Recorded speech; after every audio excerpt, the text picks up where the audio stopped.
No singular day in the NBA calendar year can define the future for the league quite like the NBA draft. And for every steal that led to a defining era, like Kobe at 13, Jokic at 41, or Manu at 57, there are picks that can set a franchise back years. Today we're going to investigate some of the most high-profile busts in NBA history and simply ask some questions, like who is to blame, what went wrong, and are there any alternative universes where the pick could have panned out? For this exercise, we're going to start with the curse of the Portland Trailblazer big man, and then we're going to examine the horrendous tenure of Michael Jordan, the drafter and front office executive.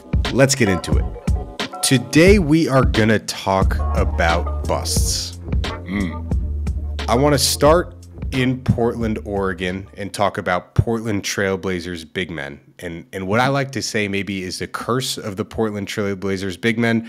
Two of the most high-profile busts, quote-unquote, in NBA history were Blazers big men, Sam Bowie and Greg Oden. But before we talk about those guys who were drafted in the top two of the draft, who had high expectations, who didn't necessarily live up to it, we have to start with Bill Walton. Bill Walton, the reason we bring him up first before we talk about Sam Bowie and Greg Oden, who were very talented players who, once they got to the Blazers, injuries killed their careers. So Bill Walton, arguably the best Trailblazer in history. He wins a title, he wins MVP, but like other big men, he has some foot problems.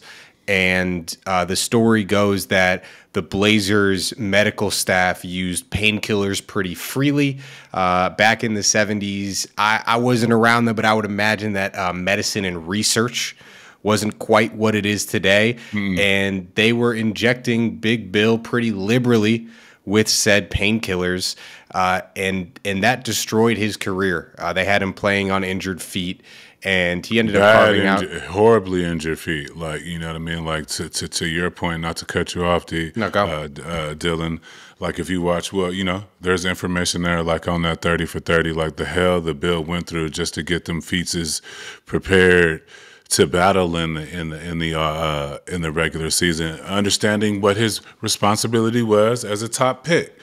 You know what I mean? And that's another way they lean on you and prey on you. You know, the professional sports is professional sports. It's just like wrestling and boxing and all this other shit. There's a short window where you want to maximize your earnings and, you know what I mean, your dreams of what you're chasing. So, unfortunately for Bill, it was cut short.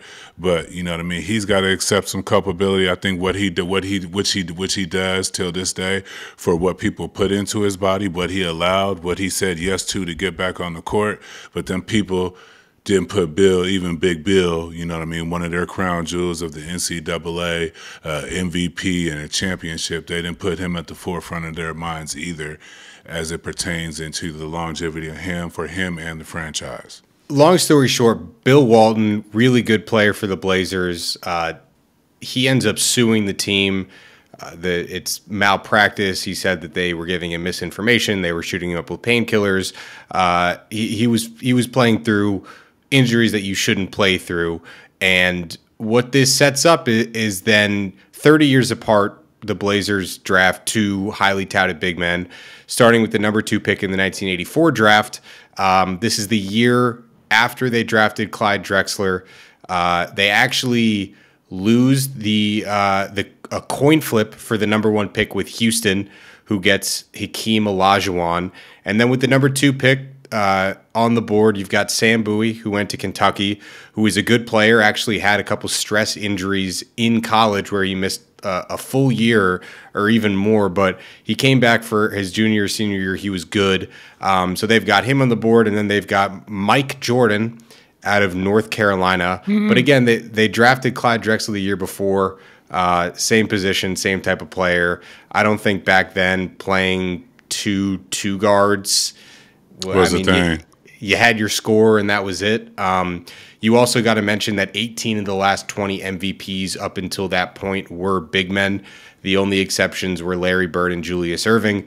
Funny enough, right after this draft, the next 8 MVPs were all guards or wings, 3 of which were Michael Jordan, the guy that they passed on. So they've got the number 2 pick.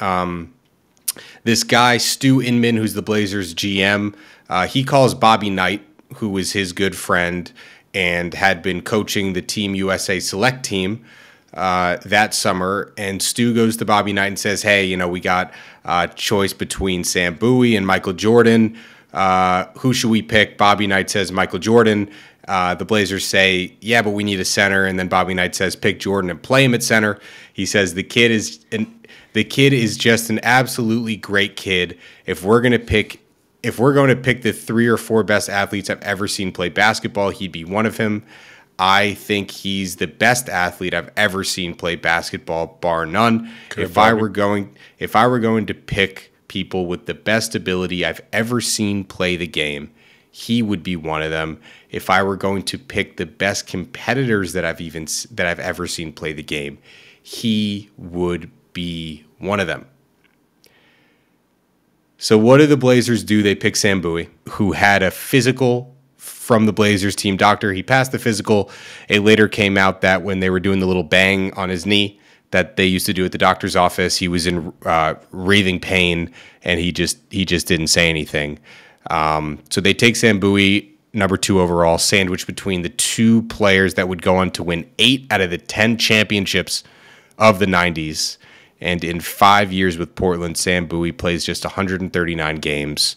Best season he had with the Blazers was 12-10 a game. So that is number 1, Sam Bowie. You know anything about Sam Bowie? I know enough to know that, you know, everything that you just stated, that Bobby Knight, you know, basically said, like what you said, that's one of my favorite lines. I would play him at center. I would take him and play him at center. You know, how many more red flags or alarms that need to go off that's probably your guy if you're calling your trusted source and he's telling you what to do. You know what I mean? Maybe that was a time for Portland to get ahead of the curve with some of this other stuff that they ended up being behind the curve. And maybe that was time for us to see the 2 score or see what we know now in today's NBA game is the 2 dope wing players. They weren't too far away from that was Jordan and Scottie.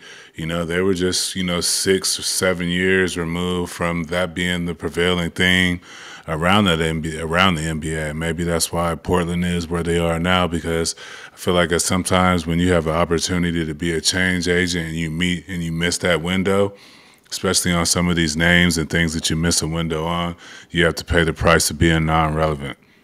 And I think that's, you know, perhaps that's what we've seen with what's going on with the curse in the Northwest, so to speak. Maybe it's something in the water.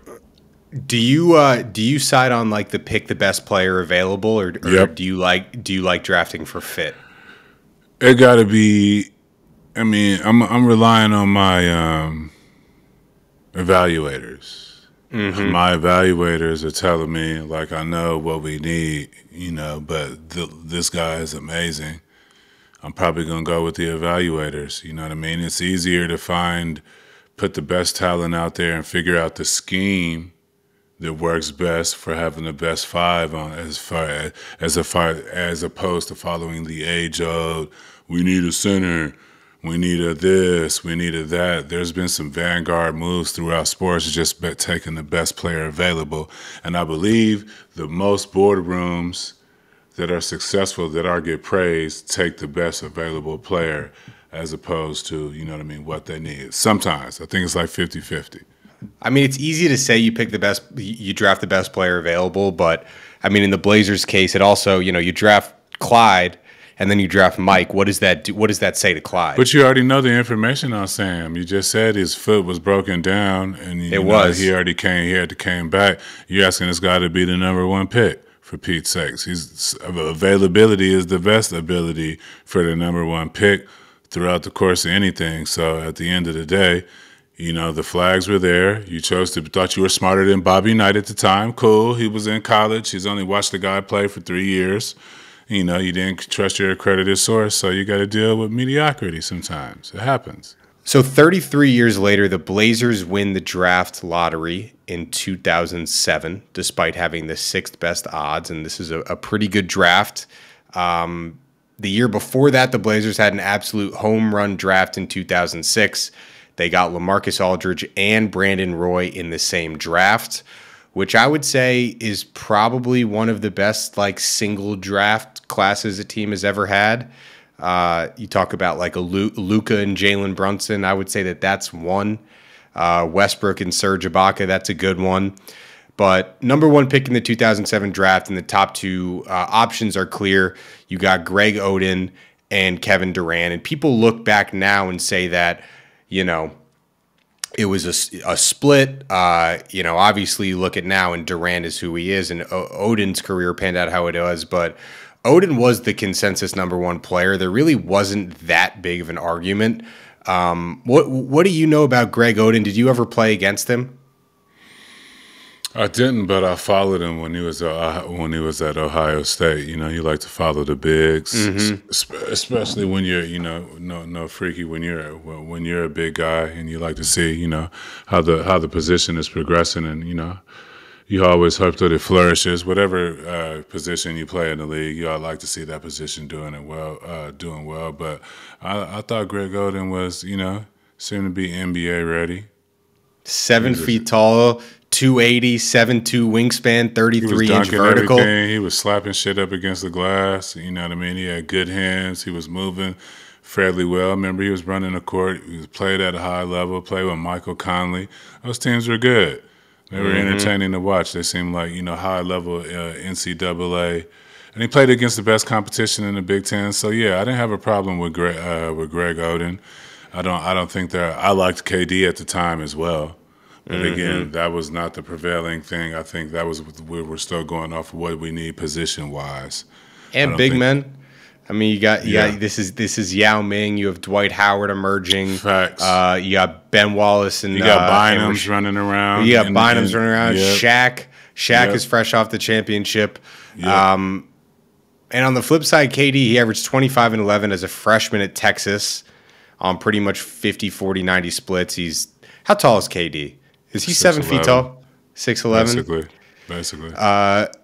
Bomani Jones said that at the time, the last big guy to hit the draft anywhere close to being as refined a perimeter scorer as Durant was Glenn Robinson in 1994. However, Durant couldn't put up 185 a single time at the draft combine. Yeah, I remember that whole thing. But we know what his legs look like, and there's legitimate questions being asked about how his body would translate to the pros. But Portland does take Oden number one in the draft, and just months after the draft, he has his first of 3 microfracture knee surgeries, which me and you have talked about on this podcast. And Greg Oden really seemed like a good guy, too. Kevin Pritchard, who was the GM at the time, after the first microfracture surgery, he said, Greg looked at me as he was coming out of his surgery, and he and his mom, Zoe, probably said sorry about 20 times. I could feel the weight of the world on his shoulders. And as a leader and as leaders of this organization, my first thought was just how lucky we were to have a guy that cares about the organization that much. We picked the right kid. He cares about this organization. And I can't overemphasize how bad he felt. And not because he had to go through the rehab and all that, but because he felt like he let us down. And he hasn't let us down at all. So, I mean, it's a guy who trusted his evaluators. That's what I'm saying. He trusted his evaluators. Greg gave him proof in the pudding that this was the right guy, right? You're trusting that the number one pick really wants to play basketball and do right by your city, your organization. That was confirmed by, you know, that interaction right there. You know, this is, you know, I guess this is, again, the third we talked about is injury, culpability on the front office, versus, you know, what the rest of that draft, you know, did after him. And I think, like I said, with him, it was like a perfect storm. Everything that seems to happen in Portland, for better or worse, seems like a perfect storm. From Brandon Roy injuries to these two, you know what I mean? It's, you know, I know that I think we have to consider that when you're making a decision as an organization, if you find something, you're probably thinking that your training staff or your doctor, that you're probably consulting with them, and they're thinking that's something we can take care of. We can manage that. Yeah, he has a so-and-so, but once we get him in on the program, you know, do the strength and put him on the program, it'll be fine. You know, those are everybody thinking in the best way possible. Their expertise can help this player be the best version that the evaluator said he can do. But in these cases, I think in Portland, as it pertains, now that I think about it, B. Roy, Bill Walton, Greg Oden, you know, I mean, these are maybe just unfortunate things that happen, you know what I mean, when you should have went right, but you went left. I don't know. And the crazy thing about Oden, too, is that when he was healthy, they were really good. He'd be balling. Balling. In the 62 games that LaMarcus Aldridge, Brandon Roy, and Oden played together, they had a 50-12 record. I would say that he helped LA be LA. He allowed LA to float freely and explore the mid-range game because Greg Oden had everything else, you know. He had everything on. He was eating the block up. Dunker spot, jump hook. I believe he has some semblance of a jump shot, if not reliable, at least to be considered as a threat to make you come out a little bit, or he would knock a couple down here and there, right? He could put it on the floor at least one bounce before his injury and get to the front of the rim. These are the type of things, you know, as a big that are serviceable as a center per se when you got a power forward like LaMarcus Aldridge who's exploring the mid-range game. He was a good free throw shooter. He shot 76% from the line. Do you think that that's a good indicator of if a big man can actually shoot? Because some people look at that. They look at their free throw percentage. They look at the stroke. But if he progressed, I mean, he's Rudy Gobert-ish. If he stays healthy. He has more game than Rudy Gobert. But you see what I'm saying. Yeah. But that type of skill set where his offense isn't like predicated on him scoring 20 points. It's 10 to 15 with the rebounds and the block play. The really messed up thing about Oden is the microfracture thing, and I feel like we've talked about this like 3 times, but he had 3 microfracture surgeries in under 5 years. And again, for those of you that are listening or watching for the first time, microfracture was a surgery that ended the careers of guys like Penny Hardaway, Tracy McGrady, Jamal Mashburn, Chris Webber. It was a supposedly innovative surgery where they drilled a hole in your kneecap to pool blood in the knee, which supposedly grew cartilage, but it actually didn't do that at all. Oden had 3 microfracture surgeries in 5 years. One of those was just supposed to be a minor cleanup, but the doctor was in there and said, you know what, fuck it, let's just give this guy another microfracture. So you have a guy that you know, supposedly has these routine knee procedures, but really medicine is kind of just failing him. The training staff is failing him. And in 2016, he did this interview on Outside the Lines where he says, I'll be remembered as the biggest bust in NBA history. Yeah, but see, that's what I'm saying, Dylan. He got to carry that tag, and that just ain't his. That ain't his cross to bear. Forgive me the lack of a better term, or his burden or his boulder that he's got to push. That's unfair to that young man, right? We just heard what type of young man he was after the microfracture procedure, but like that's what I mean. Like, what is that? That's cool for media. And for you know, barbershop talk, I guess, to use that word bust, but think of that burden he has to carry with him thinking of himself as the biggest bust in NBA history when it was really kind of out of his hands. I could see if he balloons up to 500 pounds, like some of the other first picks and other people have, and it really didn't look like it there. But when I watched him play, it looked like he cared, and he just couldn't overcome some of his injuries. So that's the end of the Portland chapter. I mean, you mentioned Brandon Roy, but that's another guy at the time who showed all the promise in the world, and his knees gave up on him. So the Blazers, every time they seem to get, you know, the next face of the franchise, you know, that curse of the Trailblazers big man comes back to bite him, and maybe Michael that Jordan. And that's all it is to it. Yeah, Michael Jordan is like Kevin Bacon. He's like a wormhole for the whole league. You know, unfortunately, we can talk about this shit all we want to, but it boils down to you should have took Michael Jordan. That's like not investing in Apple early on. You know what it is. You know what I mean? You seeing it. You could have been this. You could have been that. You just didn't believe in Steve Jobs or whatever the visionary thing was, and you got to sit this one out. And sometimes that means a level of mediocrity, Dylan. But maybe it's like the butterfly effect too, you know? Like the Blazers take Michael Jordan and and he doesn't become Michael Jordan. But I guess we'll never know. He has to deal with the medical staff. Maybe he has to deal with the player. Yeah, true. Have you ever wondered if Chet Holmgren might be a descendant of Abraham Lincoln, or if a UFC fighter could beat an alien in a fight? You might have not, and that's okay. But Shea Serrano and Jason Concepcion from Six Trophies podcast have. If you love basketball, and more importantly, if you love fun, you gotta listen to Six Trophies, where Shea and Jason serve up the biggest moments from around the NBA with their brand of unbridled joy, banter, and pop culture side quests. Each week, they hand out 6 pop culture themed trophies for 6 basketball related activities. Stuff like the Denzel Washington and Training Day Trophy, given out to the player or team having the best week around the NBA. Or the Lauryn Hill You Might Win Some, But You Just Lost One trophy for the team or player that just can't get it together. Plus, a bunch more trophies for all the good, bad, or just plain head-scratching moments around the NBA. This playoff season, you'll want to make Six Trophies your go-to companion podcast. Follow Six Trophies on the Wondery app or wherever you get your podcasts.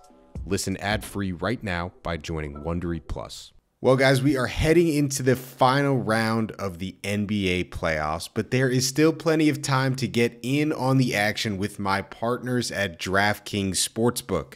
Get a bonus bet back in the amount of your original bet if your first bet doesn't hit. That's right. All you got to do, new customers, is deposit $5 and you'll get a no-sweat bet up to $1,500. And a lot of times with DraftKings, it's the new customers who get rewarded, but DraftKings has something for returning customers as well this week. Score a no-sweat NBA bet. If sports betting isn't available in your state yet, don't worry. You can still get in on all the fun with DraftKings Daily Fantasy and have a shot to win cash prizes. I know I do that all the time with my buddies. We get a pool going and we pick a night and we compete against each other and somebody walks away with the crown. So what are you waiting for? Download the DraftKings Sportsbook app now. New customers use my promo code Forgotten Seasons, one word. Deposit just $5 and get a no sweat bet up to $1.5 thousand. That is promo code Forgotten Seasons, only at DraftKings Sportsbook.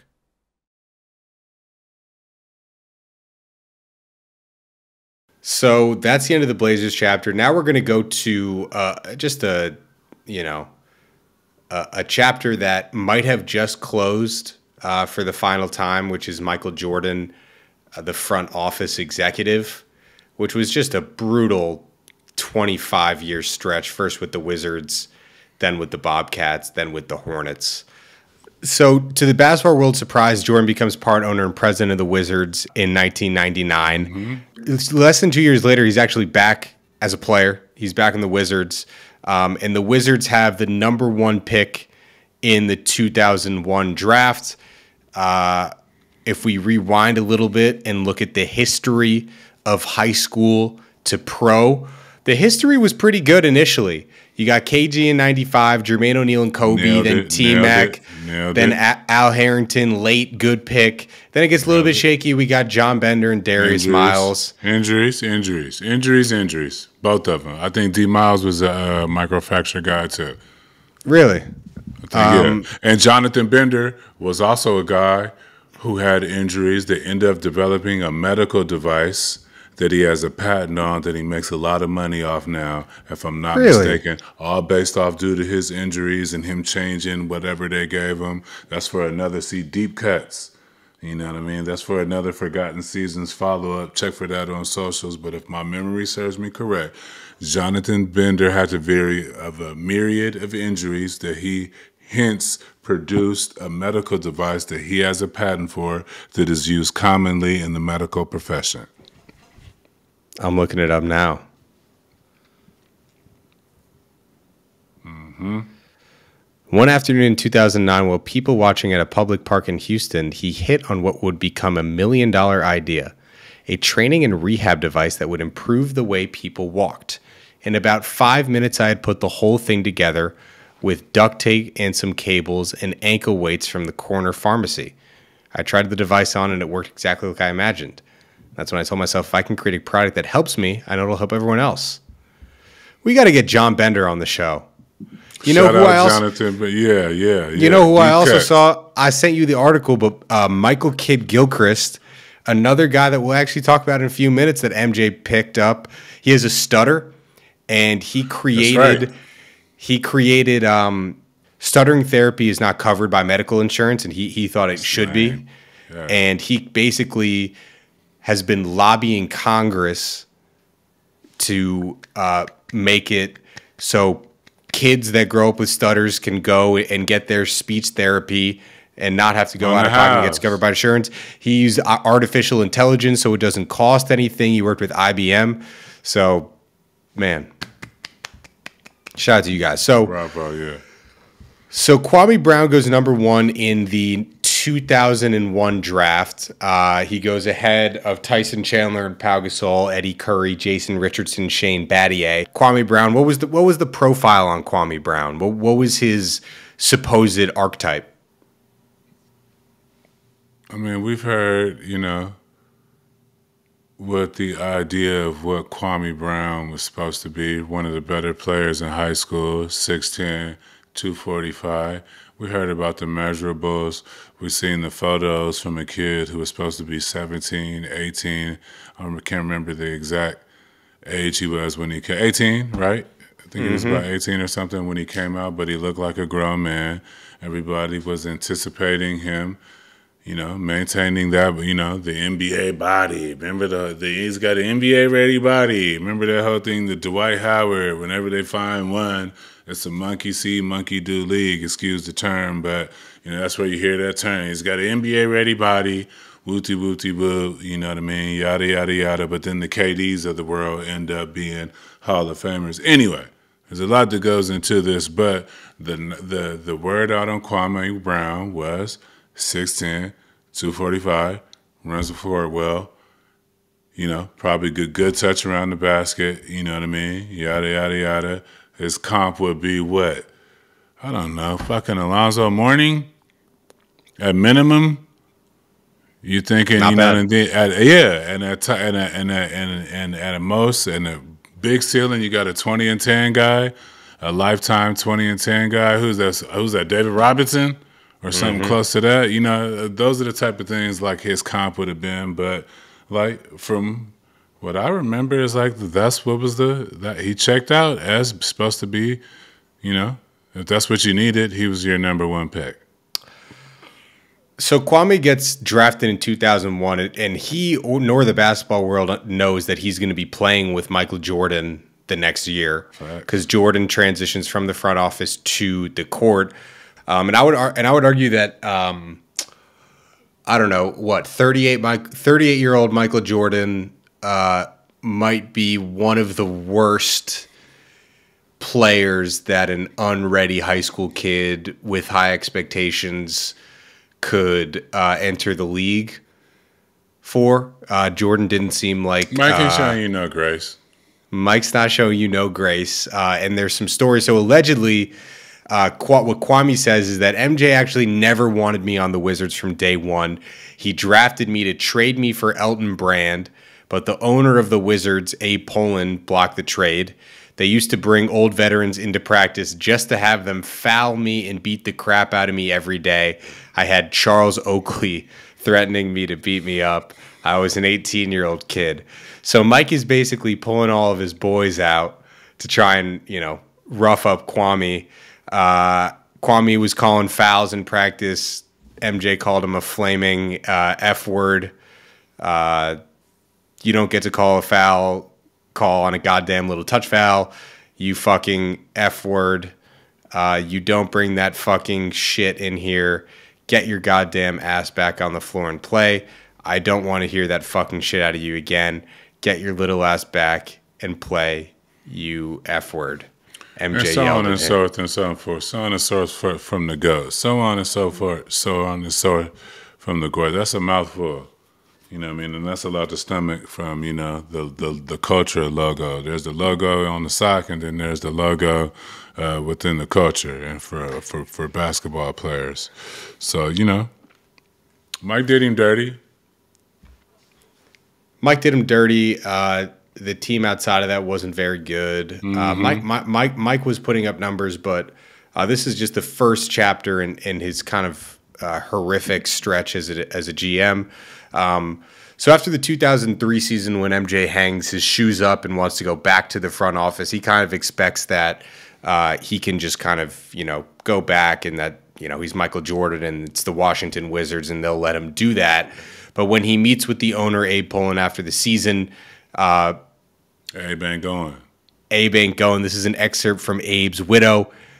After many carefully thought out meetings with senior staff and lawyers, Abe agreed to meet with Michael in his office.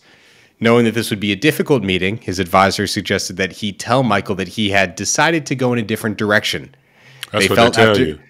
They felt after reviewing his performance, they had no choice. It was not personal. They all liked and admired Michael, but it was purely business. That's what they hit you with when you get cut. He ain't never experienced getting cut. That's the age. That's the line from when you get cut.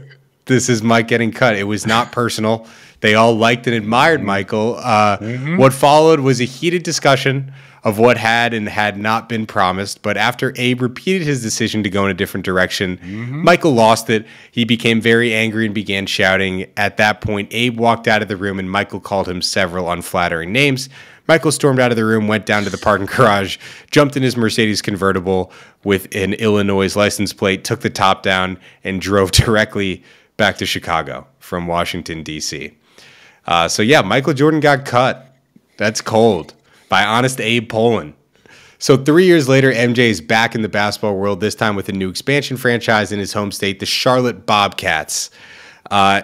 Did Bob Johnson, the BET founder who bought the team, did he name the team after himself? No, that's the prevailing thought. It's either folklore or it's just too good to not pass up to use as something, right? You know what I mean? I remember during that time, even like that was the immediate joke. Like when you heard the team's name and you found out he was the owner, you know what I mean? It's like, oh, okay. Then, I guess there was loosely some relevance to Bobcats in Charlotte for a minute. I guess they tried to, find out if that was a real thing, like the Pelican in New Orleans or whoop-de-whoop-de-whoop, they reach and try to find some connectivity for the nickname after the fact. But if he did, okay, whatever. If he own it, y'all gonna be the Jelanis out this pit.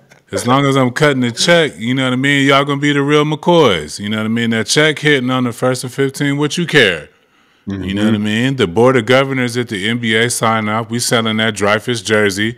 You know what I mean? What care on the back? Your shit still out. What you care what the name is called? Or go to another team. What the hell is a Laker?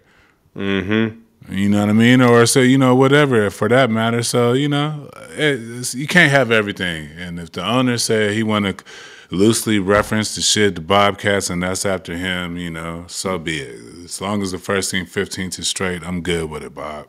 March of 2010, Jordan becomes the majority owner of the Bobcats. For $275 million, becoming the first former NBA player to become a majority owner. And in their second season, they have the worst season in NBA history. It's a lockout year. They go 7-59. Win-loss. You got to destroy it before you rebuild. That is the worst. They traded Steven Jackson and Gerald Wallace away. And although MJ vehemently denies that he would ever tank, they probably tanked. And for good reason. It was the Anthony Davis draft. They were calling this dude from Kentucky with the unibrow the best prospect since LeBron James, but they do not get the first overall pick. That goes to the New Orleans Hornets, who formerly the Charlotte Hornets, and they get AD, and MJ and the Bobcats pick Michael Kidd-Gilchrist right before Bradley Beal. So another sandwich situation. Got AD first, MKG second. You missed. You missed. Right there, you know what I mean, with Bradley Beal and saying, you know what I mean, but you missed. And after that, I mean, that's kind of a sliding doors moment for the franchise. And MJ, from there on out with the Bobcats / Hornets, won 3 playoff games, all coming in 1 year, made the playoffs twice. And he recently sold his stake in the team, and he's out. What do you think? Mike's just hanging up for good? There's rumors that he might be maybe looking to step away from Jordan Brand. Is Mike just going to be living life? Will he ever step into the public limelight, or is Mike just chilling?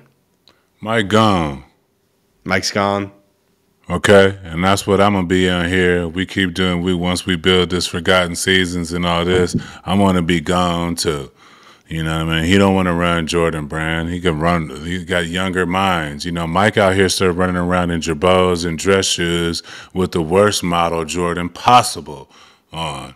So do you think he really wants to, run Jordan Brand, so to speak? You know what I mean? He like to do what he like to do. He's already sacrificed so much of his life, his time, his legacy, his image and likeness. Mike gone, yo. He trying to get up out of here on y'all, man. And I ain't mad at him. I'm going to get my shit together. I'm going to be staying next door to Mike. Maybe not next door, but Mike neighborhood adjacent. I mean, you got to just I think the whole thing is funny. I think MJ becoming like what he did to Charles Barkley, what he continues to do to Isaiah Thomas, like you can't. Those are the things you only do when you gone, Dylan. When you plan on being gone. He doesn't give a fuck. He doesn't give a fuck. I don't care if you're on TV every day. I'm gonna be gone, man. I'm gonna get what I need. You know who MJ should have teamed up with? Jerry Krause. That's who we needed. If he had Jerry Krause and MJ could just be the figurehead and not make the actual decisions, maybe it would have gone a different way for him. You're saying that Mike and Krause should have been what Magic and Bus were? A type of relationship to where, or are you talking about off the court business wise, or are you talking about he needed he could have used Jerry Krause in his front office situations? I bet you that Jerry Krause wouldn't have told Michael Jordan to draft Adam Morrison. He wouldn't have told Michael Jordan to draft Michael Kidd-Gilchrist. Jerry Krause was a hell of a talent evaluator. He came from the baseball world. Turns out he found who did he find? He found Oakley. He found Pippen. On some baseball shit. On some baseball evaluating shit. Yeah. I ain't mad at Jerry. We didn't even talk about Adam Morrison, but let's talk about him. We're going to slide Adam in here. Adam could get it, Adam was the darling deer for a minute. Adam Morrison, I think... He can't escape this bus shit. We just ain't going to leave it up to the brothers. It's been some, you know what I mean? We ain't just going to down the brothers. We got to talk about... It's been some of the Caucasian brothers that was, didn't pan out as it was supposed to. So we at least going to throw one in here. And sorry, Adam, it just so happens to be you, sir. Adam Morrison, third pick in the 2006 draft. This is MJ's first draft with the Bobcats. You look at, we talked about this earlier, you look at the people that were drafted after him. I mean, Tyrus Thomas, Sheldon Williams, Brandon Roy is there at 6. Rudy Gay. Okay, Rudy. Okay, here we go. Yeah, yep. I get the Sheldon I get the Sheldon. Who was the other one? Tyrus Thomas. He wasn't bad. Because of how things panned out, considering those picks, the better picks are B. Roy and, the surrounding picks of the draft. B. Roy, who was the second name? I'm sorry, I forgot. Sheldon Williams. Nope, the better part of the draft. Oh, Brandon Roy. And who else? One more, you said one more. Rudy Gay. There you go. Rudy Gay still playing. So the more common names that we didn't cover, I think you got to go Anthony Bennett. You got to go Markelle Fultz, which I would say is injury.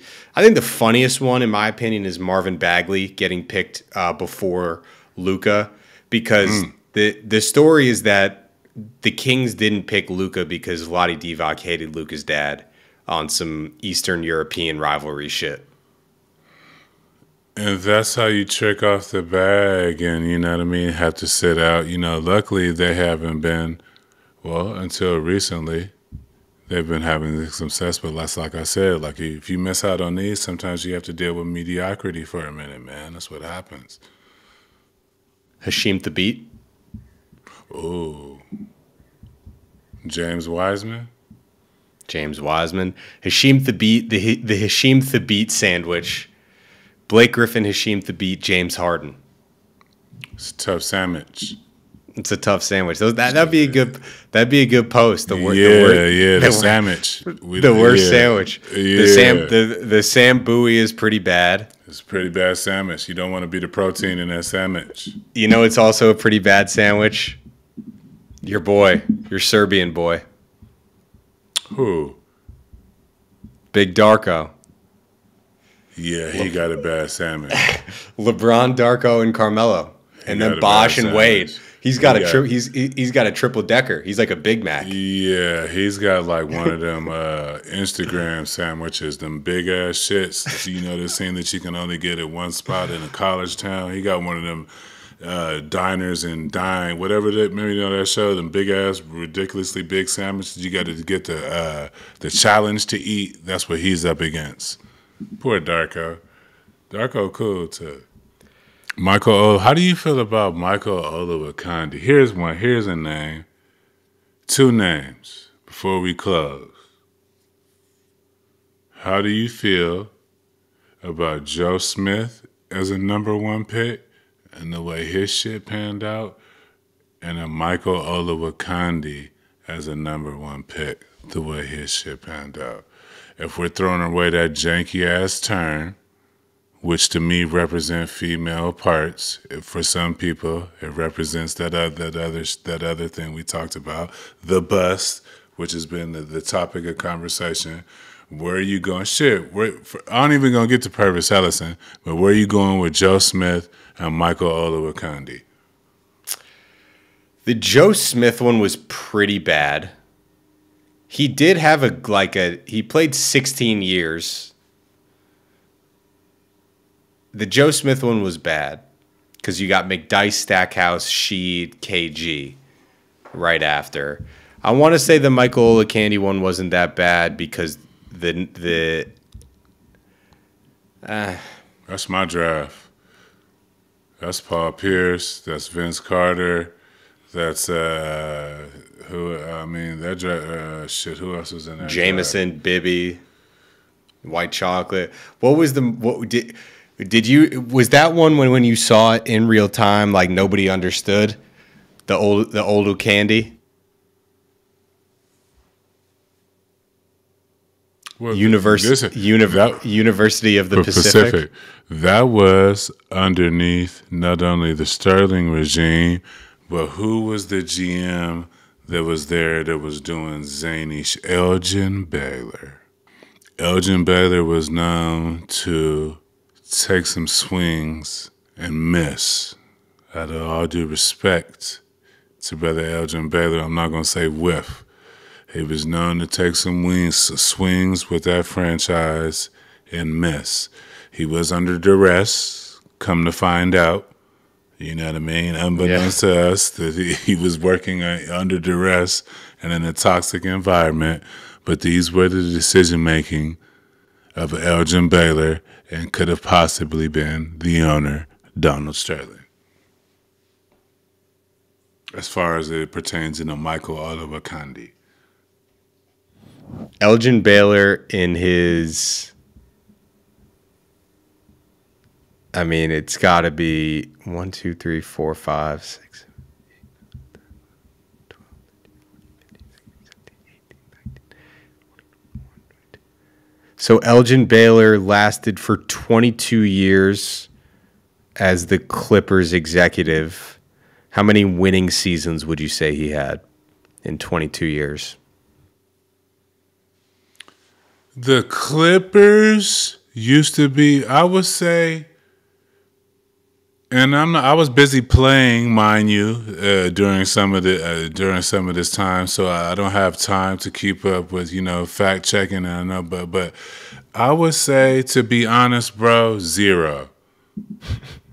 It's not 0, but it's close. It's the single digits. 7. See, that's 2 more than a dead man. Or an organization that doesn't even exist yet, or a franchise. Like, come on, bro. So I don't know whether that's his fault. Maybe he was hamstrung or his hands were tied, but he got to live with that.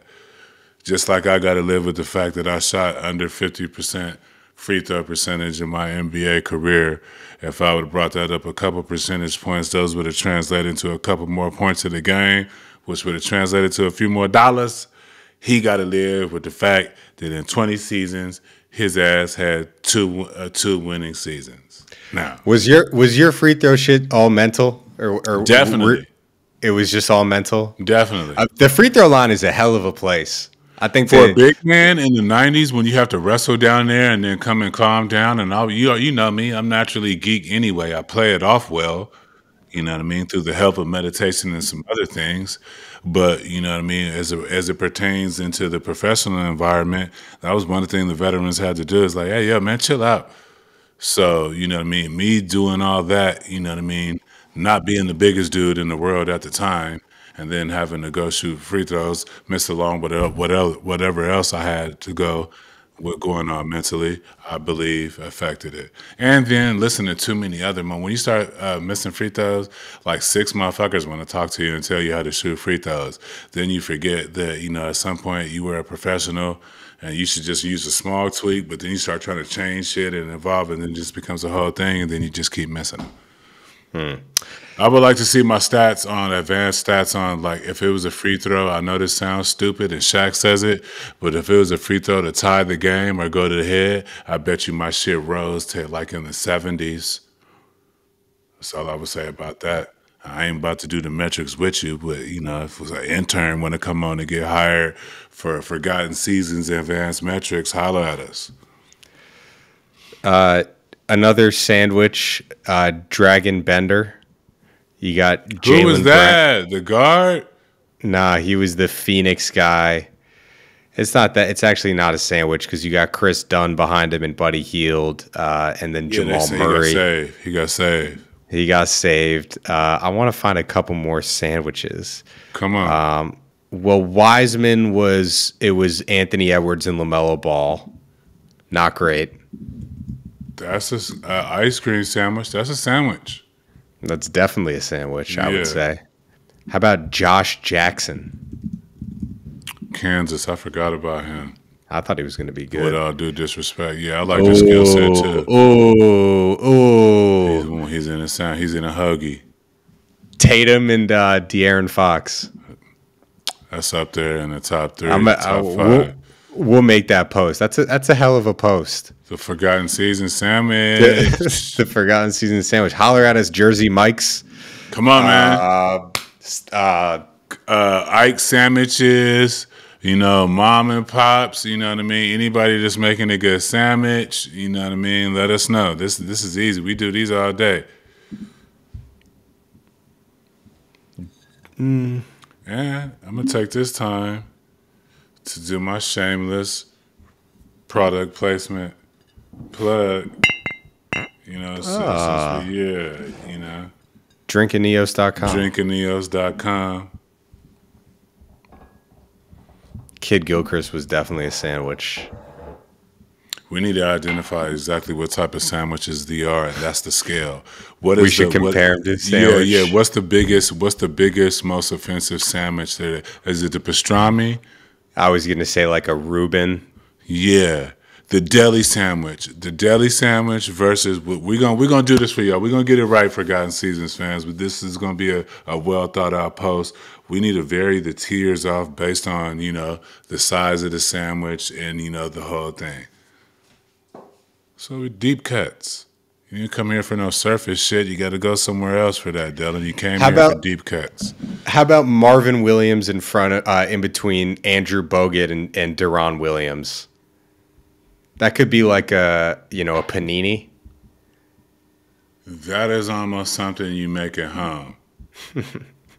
With the little panini press, you know, the little sandwich you make it's still a sandwich, but I feel like that can be made at home. That's that one tier. There's them sandwiches you can make at home, and then there's those ones you gotta buy, and then there's the deli sandwich. But you know, the big annoying thing with all the fixings. I think that should be qualified as a sandwich you can make at home, but you have at least the panini press thing. You don't just have to grill cheese it. You got the you can put the press marks in it with the panini maker. That's where I'm gonna put that. Keith Van Horn doesn't really qualify, right? Keith Van Horn was nice. Tim Duncan and Chauncey Billups. That's a sandwich. We ain't talking about Keith Van Horn until we talking about Keith Van Horn. When's the last time you heard anybody talk about Keith Van Horn? He was in the white boy draft. We ain't talking about Keith Van Horn unless we talk about Keith Van Horn. That's When is anybody else talking about Keith Van Horn? That's not from Diamond Bar or a Utah Utes fan. And let us know in the comments, man. If there's somebody that we miss, let us know the sandwich. You know what I mean? Let us know if there's anybody we miss. We don't know it all. Let's hear your ideas of the people that miss due to the sandwich. You know what I mean? No freaky intentions involved. Y'all keep them comments clean. We don't need none of that nonsense. Go ahead. What's your top sandwich? Not like physical like food sandwich. I think it's Give me your top. Give me your top 3, and we can get creative. Like a cheeseburger, I think is a sandwich in this scenario. Anytime you're sandwiched between the Hall of Famer, you're in trouble. So you just named Chauncey Billups and who? No. I'm talking about like food sandwiches. Are you talking about the actual sandwich? I'm talking pastrami. Wow. Okay. I'm a pastrami sandwich guy. I'm one of these new sandwich mofos, because if you can put gyro and pastrami on a sandwich, you know what I mean, I'm with. But if we're going traditionally, I'm a hot sandwich. I'm a pastrami, I'm a au jus dip, and I maybe, what is it, chicken club? What's some shits we'd be ordering on the road? Like a chicken sandwich, chicken club, yada, yada, yada. Those are probably going to be my top 3. Top 3, I would go turkey sandwich. I don't really fuck with turkey sandwich. Just a good turkey sandwich. I would go a chicken cutlet sandwich. That's that New York in you. You got to get that at the deli. They ain't doing that on the West Coast. You got to shave that shit down, or it can be a little filet. We ain't doing no cutlets. And I would go sandwiches. I'm gonna go New York on you again. I'm gonna go bacon, egg, and cheese. I mean, I ain't mad. Is that officially New York? Yeah, bacon, egg, and cheese is New York, I would say. Okay. But it could be a homemade one too. I mean, they're not hard. They're cheap. Too. It's a cheap sandwich. Hey, what was that thing we had from Waffle House? Oh, a patty melt. Well, it was a special patty. What was it? A rib? It was like it was like the griddle patty melt. Yeah, that shit was fire. Waffle House, holla at us for this sandwich segment. All right, well that's this week's episode. With an extra side of sandwich. We appreciate y'all listening, and we'll catch you next week. Peace.